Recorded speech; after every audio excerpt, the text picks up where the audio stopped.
मु आपनकु पुओ बा झियर लक्षण विषय रे कहबी। जेतेबेले जणे महिला गर्भवती हुए सर्वप्रथमे तांकर एहा जानिबार आग्रह थाए जे एहा पुओ बा झियो। जदि आम देश रे भ्रूण निरूपण बा लिंग निरूपण करबा अपराध अटे, किंतु गोटे मार आग्रह थाए जे पेटरे बढुतिबा संतान पुओ ना झियो। आमे देखिचु आम देश रे हेउ बा विदेश रे किछि मुरबी लोक थांती जे माने फेस रीडिंग या शरीर चेंजेस देखि एहा अनुमान करती जे गर्भरे शिशु पुओ ना झियो। ए अनुमान सर्वदा सठिक हेबार कौनसी ग्यारंटी नहीं। बेले बेले एहा सठिक हुए, बेले बेले भूल मध्य होई जाए। आज आपनको एमिति लक्षण कहबी जहा फल रे आपण जानि परिबे गर्भरे थिबा शिशु पुओ ना झियो। किंतु आपनको जे अनुरोध जे एही लक्षण अनुसरण करी भ्रूण नष्ट करिवार भूल करंतु नाही, नहले असुविधा रे पड़ी पारंती। मु जे लक्षण कहबी ताहा अनुभवी मुरबी साइकोलॉजी स्टडीज और बिहेवियर स्टडीज को आधार करी अनुमान करा जायछि, जा भूल बा ठीक मध्य होई पारे। चलंतु आरंभ करिया। पेटर आकार। पेटर आकार आपनको जणाइबो जे गर्भरे थिबा शिशु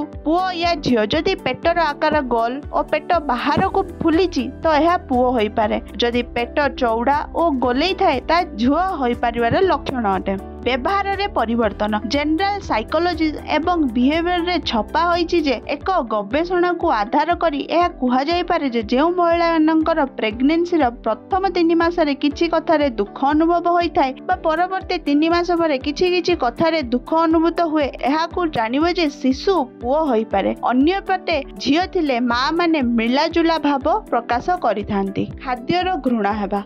प्रेगनेंसी टाइम रे महिला माने प्रचुर परिमाण रे खाद्य खाई थांती। आउ केतेक महिला को खाद्य रो घृणा होई जाए। एहा परिवर्तन पेटर थिबा छुआर लिंग ऊपर निर्भर करे। एक गवेषणा रो जणा पड़िछि जे जेउ महिला मानन को खाद्य को घृणा और खाद्य खाई सारिया परे बांती होई जाए, हेबा को जाउथिबा संतान पुओ होइताय। कारण गवेषणा रो जणा जायछि जे गोटिए झियर भ्रूण गोटिए पुओर भ्रूण अपेक्षा अधिक असुरक्षित होइताय। Baking soda taste. खाइबा सोडार टेस्ट मध्य करी आपण जानि परिबे गर्भरे थिबा शिशुर लिंग अनुमान मध्य करि परिबे। गोटिए पात्र रे सकाळर परिश्रा नेबे, सेतिरे गोटे चामच खाइबा सोडा पकाइबे। जदि सेतिरे फेण या फोटका आसे तो ताहा झियो होई पारे। जदि किछि परिवर्तन न हुए तो ताहा पुओ होई पारे। चटपटा किबा मीठा खाइबार इच्छा हबा। प्रेगनेंसी समय रे जदि मीठा खाइबा को इच्छा होउथाय तो ताहा झियो हबार लक्षण। अन्य पटे जदि चटपटा मसला जातीय खाद्य लुणिया खट्टा खाइबा को इच्छा होताय तो ता पुओ हबार लक्षण होई पारे। चेहरार समस्या। केतेक एक्सपर्ट को कहिबा अनुसार चेहरा रे व्रण